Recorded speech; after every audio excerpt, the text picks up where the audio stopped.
আমার আজকের নিবেদন বিশ্বকবি রবীন্দ্রনাথ ঠাকুরের পত্র লেখা।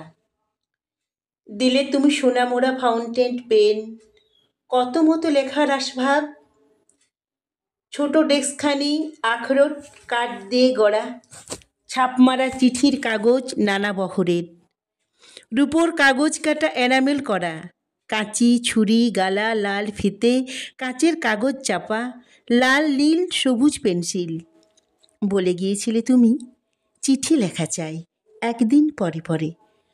লিখতে বসেছি চিঠি, সকালে স্নান হয়ে গেছে।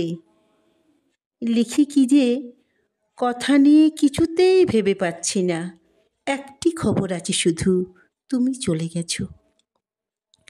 সে খবর তোমারও তো জানা, তবু মনে হয় ভালো করে তুমি সে জানো না।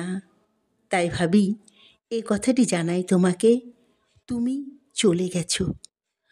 যতবার লেখা শুরু করি ততবার ধরা পড়ে এ খবর তো সহজ নয়। আমি নই কবি, ভাষার ভিতরে আমি কণ্ঠস্বর পারি না তো দিতে। না থাকে চোখের হাওয়া, যত লিখি যত ছিঁড়ে ফেলি। 10টা তো বেজে গেল, তোমার ভাইপো বকু যাবে স্কুলে। যাই তাকে খাইয়ে দিয়ে আসি। শেষবার এই লিখে যাই, তুমি চলে গেছো।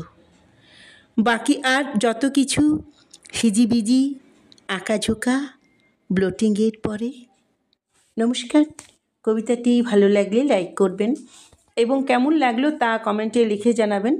আবার এরকম কবিতা শোনার জন্য চ্যানেলটিকে অবশ্যই সাবস্ক্রাইব করবেন।